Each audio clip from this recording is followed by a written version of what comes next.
Welcome into day 22, the start of week number 4.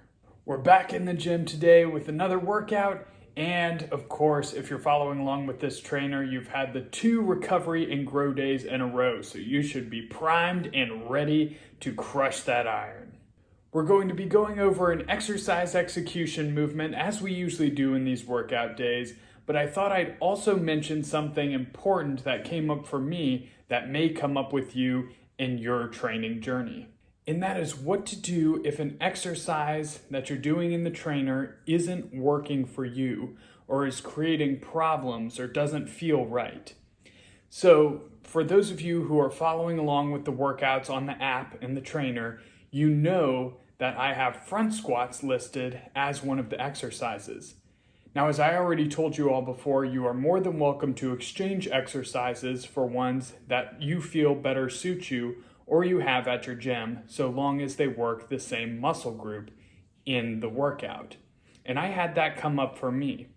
I had front squats included in the workout, which I love front squats, and I've noticed good thigh development from them in the past.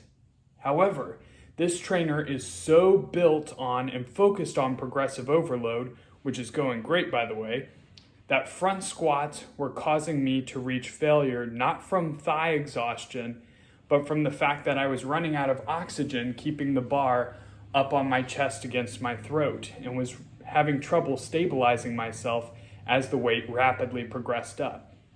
So was I gaining strength? Yes. Was I increasing weight or reps every workout?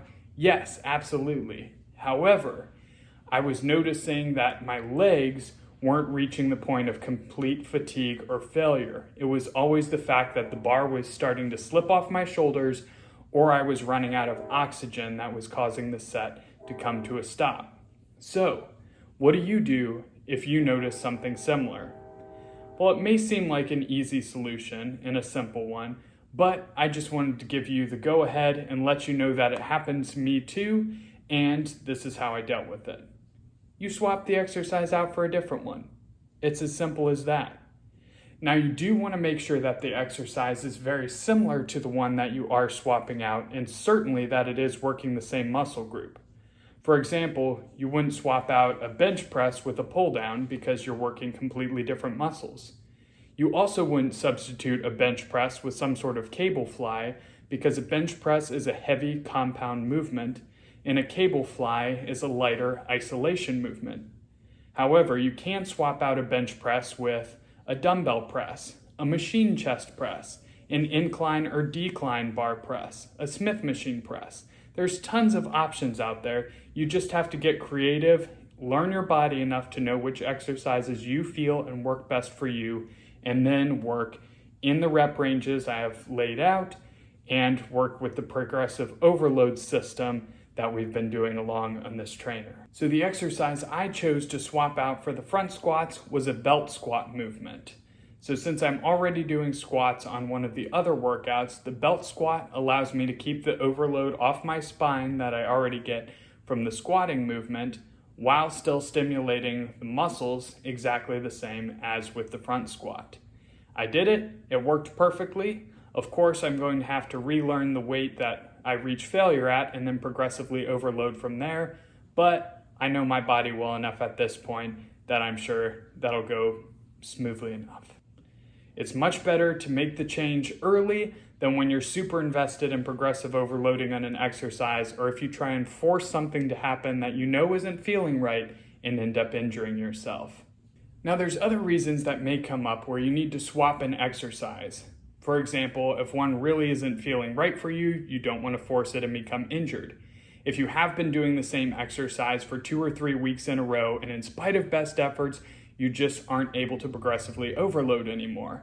This may be your body sending you a signal that it's time to swap out the exercise so you continue to progress with the new exercise. In my case, I just discovered that I maxed out on one of the machines at the top end of the rep range with the highest weight available on that machine on the stack. Now, while this is great and I'm very happy about it because this program is working so well and gains and progressive overload and maxing out the machine, it's all very cool. I'm going to have to make an adjustment. That may sound complicated, but basically just use common sense. If you need to exchange an exercise, do it. If something doesn't feel right, change it. If you're making progress, keep it in and continue to do that. It really is very simple. However, if you are following this program and have the app, remember, if you do have questions or concerns that come up like this, you can message me anytime and I'll be happy to talk you through a good solution. Now let's get into today's exercise. So today we're going to cover the machine shoulder press. And really these mechanics work for any shoulder press variation, be it dumbbell or bar or any other machine. And I do have different variations of shoulder presses in the other workouts. However, for this workout, we are going to focus on the machine shoulder press. So you can see here that the machine allows you to really focus on the contraction and pushing all the way to failure, even without a spotter, without having to worry about stability as much. This is the benefit of using a machine, or in this case, a Smith machine. You'll also notice that, as always, I'm going a little slower on the negative and then exploding out into the positive movement of the repetition. This is really allowing me to focus on squeezing the shoulders throughout the entire movement, even as the repetitions get harder as the set goes on. This is also a great exercise to do if you're training alone, because, as I said earlier, you are pushing to failure or close to it on all the working sets in this trainer. If you're training by yourself and don't have a spotter, this can be dangerous and unsafe if you're using a bar and you get to the point where you can't push any more reps. With a machine or a Smith machine, it allows you to take all the way to failure safely, and then you can just re-rack the weight whenever you run out of gas. The other thing I like about the machine is when I get to the point where I know I can't get another full repetition, I can really focus on slowing down and getting one final slow motion negative to completely burn the shoulders out to failure. You can see this here on this rep. All right, that's it for today. I hope you found this helpful. Get in the gym, create war with those weights, and win. I can't wait to see you guys tomorrow.